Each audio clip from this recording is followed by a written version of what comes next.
तो guys first of all तो आप सभी लोगों को हम सभी के फेवरेट होलिका दहन और होली की हार्दिक शुभकामनाएं। उम्मीद करता हूं कि आप इस बार की होली को और भी ज्यादा खुशी के साथ और सेफली मनाएंगे। तो चलो हम लोग बढ़ते हैं हमारे नोवोलैंड ईगल फ्लैग के नेक्स्ट एपिसोड की मेन स्टोरी लाइन की तरफ। सो गाइस जैसा कि हमने नोवोलैंड ईगल फ्लैग सीरीज के लास्ट एपिसोड में देखा, जब जीए एरिना में पहुंच जाता है तो वहाँ पर उसकी मुलाकात होती है उसके फादर के साथ में, और उसके फादर ये चाहते थे कि वो जीए की मदद से जी चैंगी को ये मैच जिता दे ताकि वो आने वाले समय में लेफ्टिनेंट बन सके। लेकिन जीए तो इस मैच को अकेले ही जीतना चाहता था, इसीलिए जब जैसे ही जीए की बारी आती है वो अपनी पावर्स का काफी बेहतरीन तरीके से प्रदर्शन करते हुए अपने सभी के सभी प्रतिद्वंदियों को हराते जाता है। जीए धीरे धीरे करके किंग यांग के सभी योद्धाओं को धूल चटा देता है, और जब उसकी फाइट एक काफी तगड़े फाइटर के साथ में हो जाती है तो जीए को उसकी वजह से काफी गहरी चोट भी आ चुकी थी। लेकिन जीए अभी भी हार मानने को तैयार नहीं था, बल्कि वो तो कहता है कि तुम सभी में से यहाँ पर जितने भी लोग खड़े हुए हैं मैं उन सभी को हराने की ताकत रखता हूँ। और फिर यहीं से हमारे नेक्स्ट एपिसोड की शुरुआत हो जाती है, जहाँ पर हमें सबसे पहले जीए को 8 राउंड में दिखाया जाता है और उसकी फाइट किंग यांग के एक दूसरे योद्धा के साथ में चल रही थी। लेकिन जीए की चोट लगे होने की वजह से वो यहाँ पर ज्यादा बेहतरीन तरीके से परफॉर्मेंस नहीं दे पा रहा था, क्योंकि किंग यांग का ये जो बंदा फाइट कर रहा था उसके पास में काफी शार्प नाइफ होती है जिसको यूज करना वो काफी बखूबी तरीके से जानता है। क्योंकि अब यहाँ पर उसके केवल एक ही वार के साथ में जीए के हाथों से उसका भाला और उसकी वो अंगूठी भी निकल जाती है, जो कि असल में उसके जीएंग यानी कि दादाजी की थी। और ज्यादा घायल हो जाने की वजह से जीए अब काफी ज्यादा कमजोर भी हो गया था। तो वो लड़का उससे कहता है कि अब तुम हार मान लो, क्योंकि मुझे नहीं लगता कि तुम लड़ाई करने के लायक भी अब बचे हुए हो। वो जीए से कहता है कि तुम इतने ज्यादा घायल हो चुके हो कि तुम ठीक तरीके से अब चल भी नहीं सकते, इसीलिए क्यों तुम बेकार में अपनी जान को खतरे में डालना चाहते हो। तो जीए कहता है कि ये मेरी प्रॉब्लम है और इसको मैं खुद से ही हैंडल करूंगा। तभी उसको यूरिन के दादाजी की सिखाई हुई कुछ बातें याद आने लगती हैं, जब उन्होंने जीए को उसके दादाजी जीएंग की वो ईगल वाली अंगूठी दी थी, जो कि किंग यून के असली सूजरन थे। साथ ही उन्होंने खुद से ये एक नए मूव की भी खोज की थी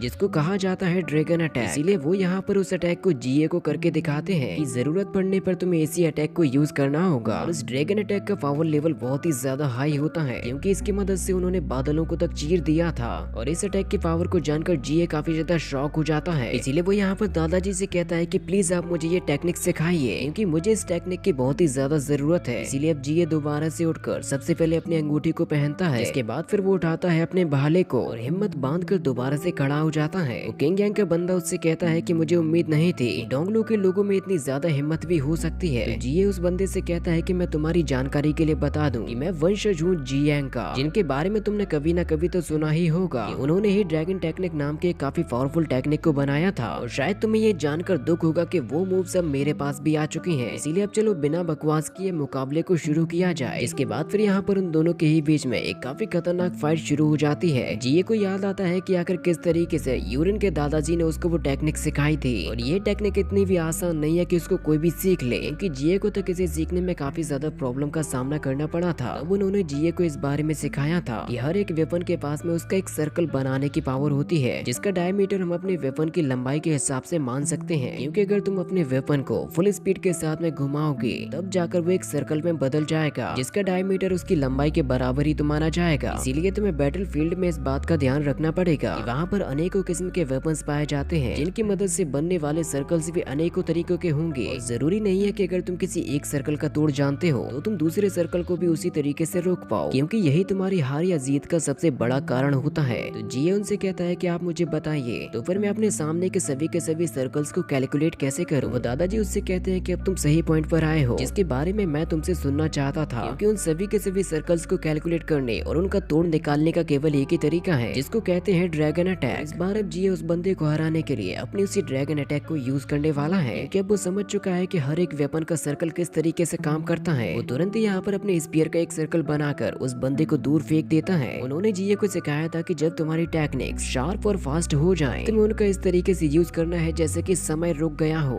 और ये वही मोमेंट होगा जब किसी भी वेपन का कोई भी सर्कल काम नहीं करेगा, क्योंकि हर एक सर्कल में एक पॉइंट ऐसा होता है जिस पर हमला करने पर सामने वाला उसको संभाल नहीं पाएगा। इसीलिए तुम्हें अपनी फुल स्पीड के साथ में जाकर ड्रैगन अटैक को अप्लाई करना पड़ेगा। तो फिर जीए तुरंत ही अपनी फास्ट स्पीड के साथ में जाते हुए उस बंदे के ऊपर एक काफी खतरनाक अटैक को कर देता है, और इस ड्रैगन अटैक का इम्पैक्ट वहाँ पर खड़े हुए सभी के सभी लोगों पर पड़ता है, क्योंकि इस अटैक की मदद से जीए ने आसानी के साथ में उस बंदे को घायल कर दिया था। लेकिन अब इसकी वजह से जीए भी बहुत ही ज्यादा कमजोर पड़ चुका था। वो किंग यांग का बंदा यहाँ पर असूले से कहता है, प्रिंस मुझे माफ कर दीजिए, मैंने आपको निराश किया, मैं इस राउंड को जीत न सका और हार गया, जिससे वसूले और टाइगर खान दोनों ही सोच में पड़ गए थे, क्योंकि जिये यहाँ पर 8 राउंड को जीतने के बाद भी दोबारा से खड़ा हो जाता है क्योंकि वो फाइनल विजेता बन चुका था। इसीलिए अब इनविजिलेटर्स के द्वारा इस बात का अनाउंसमेंट कर दिया जाता है कि जिये ने यहाँ पर इस फाइनल राउंड को भी जीत लिया। लेकिन ये बात जानकर यूएन काफी ज्यादा गुस्से में आ चुका था। टाइगर खान भी अब उठकर यहाँ से चले जाते हैं। किंग को इस बात से गुस्सा आ रहा था कि यूएन का मुकाबला करने के लिए एक नया वॉरियर तैयार हो चुका है। तभी एक सेवक राजा से कहता है, जब इस लड़के ने इस मैच को जीत ही लिया है तो हमें उसे इनाम भी तो दे देना चाहिए। इसका डिसीजन आपने खुद ही लिया था। लेकिन किंग नाराज होते हुए यहाँ से चले जाते हैं। कहते हैं कि इस लड़के को कोई भी रिवॉर्ड देने की जरूरत नहीं है। इसके बाद फिर इस मैच को देखने के लिए आई हुई सारी की सारी पब्लिक भी जाने लगती है। यूएन को इस बात से गुस्सा आ रहा था क्योंकि उसके भी टीम के बंदों को हरा दिया गया। उसके साथ का एक बंदा जिये से कहता है कि तुम तो बहुत ही जल्द मरोगे। इस रोमांच से भरे हुए मैच को देखकर सूजी काफी ज्यादा हैरान हो चुकी थी। अभी उनके पीछे से वहाँ पर जनरल आ जाते हैं। जी चैंगे अपने पिता से कहता है कि उसने तो हमें धोखा दे दिया, अब आप भी बताइए कि हम क्या करें। मिस्टर जी कहते हैं कि मुझसे बात मत करो, वैसे भी मेरा दिमाग खराब है। फिर वो भी यहाँ से सेरिना को छोड़कर चले जाते हैं। अब यहाँ पर सबसे बीच में अकेला जिये ही खड़ा हुआ था। तभी वहाँ पर वो खड़े हुए जनरल उससे कहते हैं कि बच्चे, मैं तुम्हारी हिम्मत और ताकत की दाद देता हूँ जो तुमने अकेले ही इतने सारे योद्धाओं को हरा दिया। अगर तुम्हारा एम्बिशन मिलिट्री को ज्वाइन करने का है तो तुम बेझिझक होकर मेरे पास में आ सकते हो, मैं तुम्हें नौकरी जरूर से दूंगा। इसके बाद फिर वो भी यहाँ से चले जाते हैं। जिये की इस बहादुरी को देखकर रसूले भी काफी ज्यादा खुश हो चुका था, इसीलिए वो उसके लिए तालियां बजाते हुए उसकी रिस्पेक्ट करता है। इसीलिए वो भी एरिना को छोड़कर यहाँ से आराम करने के लिए चला जाता है। इसके बाद वो में किंग और जनरल को आपस में बातें करते हुए दिखाया जाता है, जहाँ पर किंग कहते हैं कि जनरल ने हमेशा ही जो बात कही है उसको कभी भी झुटलाया नहीं गया, इसीलिए तो उन्हें टैंग डायनेस्टी के जनरल की पदवी से नवाजा गया था। इसकी वजह से राज्य में आपकी रेपुटेशन भी काफी ज्यादा बढ़ चुकी है। लेकिन किंग जिये के मार्शल आर्ट को देखकर काफी ज्यादा हैरान थे, इसीलिए वो जनरल से कहते हैं कि आपका इसके बारे में क्या कहना है। और इसी के साथ में यह पार्ट भी यहीं पर खत्म हो जाता है।